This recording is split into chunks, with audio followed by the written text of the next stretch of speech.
Hi, this is John Hilbrand. Today I'm going to talk about stretching a little hallway that ends in tile. So if we look at this hallway, we can see that we have it coming all the way from the bedroom. So we need to pull it, but it's just this side. So what we can do is we can put a board at an outcropping. I could have also put a longer one here because these closets edges intersect, so it could have been a 2x4 there. But basically we need to get the power stretcher. The wrinkle that he was seeing was right here, and basically it's a fairly simple task. So we just need to release the sides, because if we don't, so these sides are lifted so they'll move as a unit, and if we don't, we would be just pulling through the middle, leaving the ties intact, so it wouldn't be pulling it evenly. It would kind of curve it, which you can do sometimes if you really have to, and it's a really soft older carpet, but it's much better to release the sides. The next thing we're going to do is, generally when we have it on the edge, you'll find that very often you'll feel a bit of adhesive. And what the typical thing is to be used for adhesive is the latex. So getting a latex is a little bit hard because you can't always find it. So on this one here, you'll see that this one says that it is a latex-based seam sealer. So as long as it's a latex-based, we'll be able to get some good adhesive that'll be somewhat rubberish. They are water soluble, so anything that kind of bubbles out, we will be able to wipe with a wet towel. Usually though, it doesn't bubble out. And if it does, it'll stay on the back end going towards the tile, so it'll be on the tile, not the carpet. When we do our stretch, we position the power stretcher in the middle. That way we don't get for your first pull. Let's get it very straight. All right. So now what we're going to do is we're going to pull it straight, and then we're going to lock it on the tack strip. All right. So you can see that what we have here is about a 1/2 inch. And what we're going to do is we're just going to tuck it. We want to get it nice and tucked in there. Now, when you release this, you're going to also have to keep your hand on it. So sometimes I lean far down, and sometimes I just kind of hold the part that is I'm going from. So what I'll do is I'll keep my hand here and release the lever so it doesn't come loose. And let's do that. Let's pause and do that. Okay, so what happens is, see how it's stuck on? So remember, this tack strips are at an angle. So as it relaxes, it's letting it net in. So your next piece of stretching, you're going to hold this down while this part goes forward, so you don't release this side when you tighten that. So again, I'll have to use 2 hands, so let's pause it.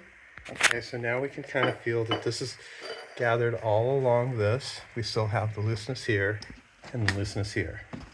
All right, so now we're going to do the same thing on the last 2 pieces over here, and I can angle it. The nice thing about angling it is actually pulling it towards the side. So it's making it go towards that wall. So I'm not pulling it away from the wall. The reason why, by the way, that we started from the center is I didn't want to pull it away from the wall.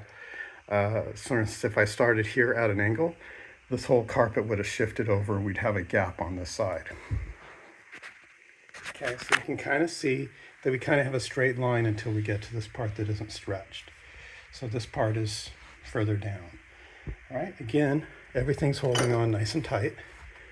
So it's holding down without the tuck. If you just let the tuck hold it down, it's going to fall out eventually. The tuck and the adhesive. So let's do the last bit. and then we'll do a trim.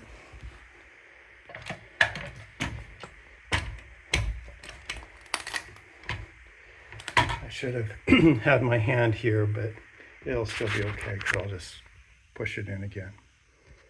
Okay, so now we're happy with that. It's all attached. Really nice. It's not pulling out. We have our large gap that has to be trimmed. Let me get the power stretcher out of the way. Okay, so now we're going to do our trim. And we always start with a really fresh blade. In fact, generally I'll switch the blades probably about every 6 feet. So they get worn pretty fast cutting carpet, and if it's touching anything else, it gets worn really fast. So if I'm rubbing it and it's touching wood or something else, it'll get dull on the very first bit. So what we're going to do is we decide how far down we need to cut, and it needs to tuck, and then we want to have about that same amount. So if you look, these are pretty deep recesses. So I can go about 3/8 of an inch. You get it longer, it can fold up a little bit. So we can probably go 1/2 an inch and we're good. Go more than that, I may have to do a second cut. Ideally, you want to just do it once, because cutting it a second time, you don't have able to hold it while you're running the blade, and so you might be pressing it into the tile, or you might be using a scissors. So it's best to do the single cut, but that comes with experience and how much you leave, and you certainly don't want to cut too much. So it's best to just cut enough to have the tuck perfect, which in this case would probably be 1/2 an inch. All right, and so if I'm doing 3/8, I want it from that point, and I'd want it about there. If I'm doing 1/2, I can do it from pulled up a little bit. So if you look, we can see that it's right at this fold, this bump. So the bump that was the previous tuck, where it kind of folded up as it tucked in. So if I cut just the bump off, I'll be perfect. So it basically gave me my line. So let me just cut that off. Okay, so I've cut about this much off. I have probably more than I need.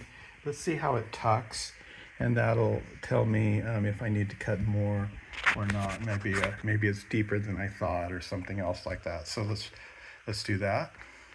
Okay, so it's pretty much perfect. And if you cut too little, we'll actually feel the tile edge more. So we want it to push into the tile, else we'll get a sharp edge. But it's perfect. So I'm going to just keep going like that. And I'll show you actually the tucking by doing it one-handed on the next cut. Okay, so what we're going to do is we're just going to make sure it's deeply in the crack. And then what we're going to do is we kind of bend it in. I guess it's rather hard to do one-handed. Let me pause it. I guess I need to do it two-handed. So I did a first tuck, and now we're going to do a second tuck to just get the rest of the remnant under. Okay.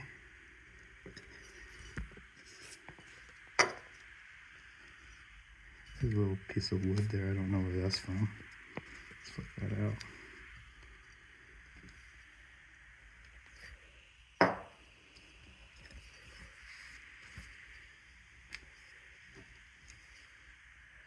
I'm just going to kind of bend it in there. Now realize when you tuck too much, you'll get a little bit of white. And if you keep pushing that white, it'll disappear. It'll get deeper. Okay, so we want it to be really folded in there so that it gets an extra crimp that holds it. So we don't want it to just barely go in. We want to have a lot in that gap to really get a tight crimp. So the glue is holding it, the tack strip's holding it, and that crimp is holding it. So it's not going to come loose. All right? So again, we're gonna get it in there as far as it'll go. Then we're gonna start pushing that backing down so that that gets hidden.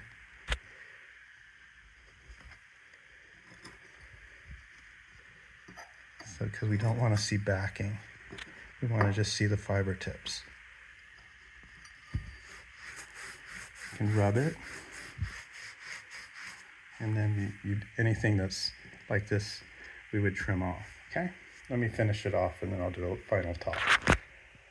Okay, so now once it's all tucked in and it's all beautiful, so we didn't cut anything too short. We're gonna just do a little trim and get rid of any fibers that are kind of flexing their way out. We're gonna look for any white parts and kind of just tuck it with my scissors. The nice thing about the scissors is it can work a point. And just tuck the point a little better. Trim out a little bit more. Give it a good rub.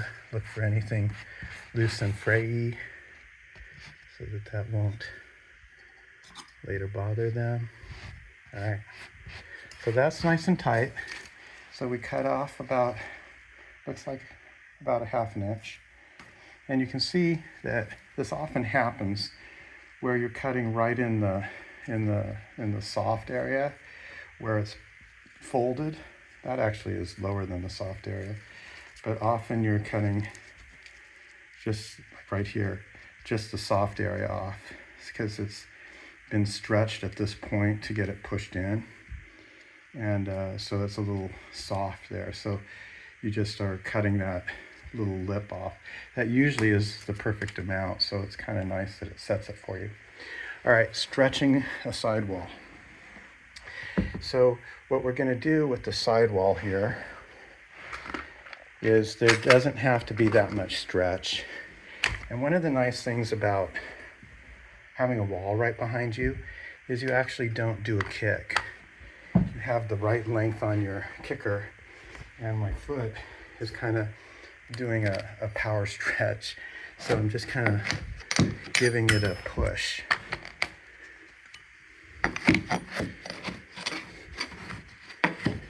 So that's the nice thing about when you have these walls right behind you. You don't actually try and do some weird angled kick. It really doesn't work very well. So instead you do a toe leverage, and that gets it tight. It doesn't take a lot of strength. When I get over here, I'll open, because it has a closet door behind it, I can't really push on that. So in here, I'll probably do a full kick, but I'll have room. So, but what you want to do is just get it on one side and do a stretch the other side. So it doesn't really matter on this hallway, but generally you want the tightness to go away from, like if there was an alcove over here, I would want to do the final stretch away from the alcove. Okay, let's finish this up. Okay, so what you do is after you get everything stretched, generally by going like this a couple times, you'll get it, whatever might be fraying will get pushed under, down into the gap. But if it's really long, you'll trim it off, okay? So that gets it all clean as you pull these sides. Then, so the same was done on this. Now the next thing we're gonna do is we're gonna do a sacrificial hand. So be careful, but we're just gonna kind of push on our tack strips. We're gonna make sure that we don't feel any. So if we feel any, because the carpet might be getting thin, so once I've done it, just a light push, I can now rub it, and then I can gradually increase the pressure so that if there's anything that is offending me. So often it is in one weird spot, and what we do is if we feel anything, let's go back and find that one. So what we do is we just kind of tap on that. So I'm going to point this at it, and I'm just going to give it a little tap. Okay, so remember those are kind of angled like this. They're kind of at this angle, and by tapping it, they're a little lower, so they're not popping through as much. So again, we're just gonna, I think I might just do a little tap. Now, if you're gonna get crazy, I advise, and someone else doing it, I advise people to put the cardboard to protect, holding it straight up in the gap. But since I'm just getting the outside one a little bit, because that seems to be where it's popping through, okay? So we don't want anyone to call me back and say they're cutting their feet as they walk in. Yeah, we're getting a little bit too close to the edge. So let me get the cardboard out and I'll show you how that works. Okay, so what we're gonna do is we're gonna hold our wood, our cardboard wood. I'm gonna do it with my knee. I'm gonna do it with my hand. That'll work. And I'm just gonna look for a nail. And what's gonna happen is gonna protect me from hitting the tile edge. So it's basically going to go in that gap. So if we find any of that, the second row that I need to tap, we fix that. All right, so that's that thing that if they don't do, a lot of customers will call someone else to come out and say, I'm cutting. They'll act like it's the biggest chore in the world, but it actually is a 1-minute task, you know, softening those nails. And so getting a call back to go and tap some nails is, you know, ridiculous to us as an installer, but it means so much to the homeowner because they don't know how to do it, and they're cutting their foot every day, and or their child is, or whatever else. And so definitely always double check, but don't do it so wildly that you chip a tile. So having that cardboard there will protect it. And we're just gonna push our finger down. And if we feel a nail, then it's time to tap it. And the reason why we might need to do that is tack strip is made to not really go much through the backing. And so the fiber on top is kind of what cushions it, because it want to catch somewhere in the backing. So we don't really want it to go through the backing and definitely be felt through the fiber. But if that angle gets a little bit flexed up, or if the backing, or if the carpet is really worn thin, or in this case, just a very thin carpet, sometimes it's felt. So you have to double check that. All right, so these are all the in and outs of stretching a hallway that ends with tile. I'd appreciate a thumbs up and subscribe if you'd like to see other carpet repair or cleaning videos. And this has been John Hilbrands with Hilbrands Carpet Care. Thank you.